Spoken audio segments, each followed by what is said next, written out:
안녕하세요. 반복된 역사입니다. 오늘은 몽고 똘마니 부원배와 북한 중국 똘마니 주사파들에 대해 알아보겠습니다. 500년 찬란한 고려의 역사 중 100년의 암흑기는 고려가 40년 항쟁 끝에 몽고에 항복하고 고려가 몽고의 간섭을 받는 100년의 주권 침탈기였죠.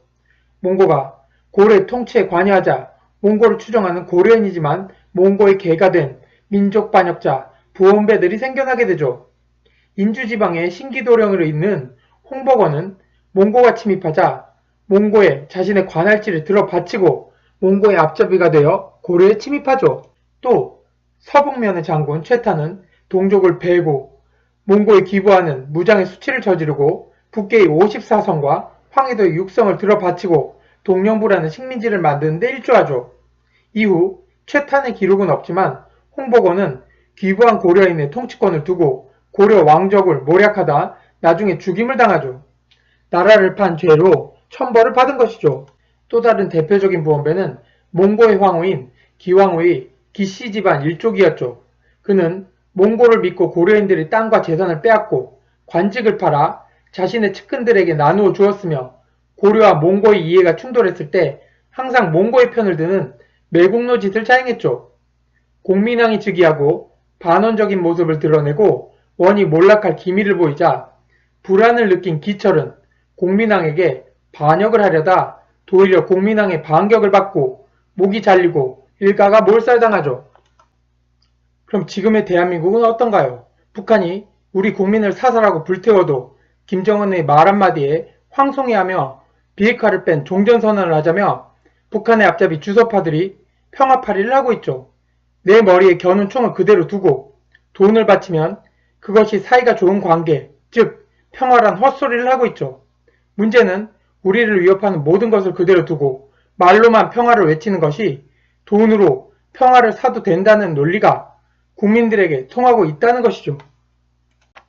또한 중국에 대한 사대는 어떤가요? 중국이 우리 기자를 폭행해도 아무 말 못하고 우한폐렴 초창기 한국에 입국하는 중국인을 못 맞게 겁박을 하고도 막상 한국의 환자가 급증하자 중공은 한국인 입국을 막고 중국에 사는 한국인들의 집에 대모찌를 내 나오지도 못하게 했죠. 그때 주사파 정권은 아무 일도 하지 않고 국민과 국가의 주권이 침탈당할 때 오히려 한국에서 병이 발생한 것처럼 한국이 발원지인 것처럼 말을 하는 매국을 저질렀죠. 또한 우리가 중국에게 무역보복을 당할 때 주중 대사란 작전은 중국의 보복은 없다며 중국 편을 들고 외교장관이라는 강 씨는 혈맹국 미국을 비난하며 중국을 압박하지 말라며 한미동맹을 파기하려 혈안이 되어 있죠. 지금 우린 원나라 시대의 고려가 아닌데 왜 그때 같은 행동을 하는지 우리의 국력이 중국에 미치지 못하지만 대한민국은 중국이 함부로 할 국력이 아님에도 저들의 똘마니적 외교는 한국을 중국의 부속도시 홍콩 같은 취급을 받게 만들고 있죠. 원나라를 믿고 기철 같은 부원배들이 매국을 했지만 결국 다 목이 잘렸죠.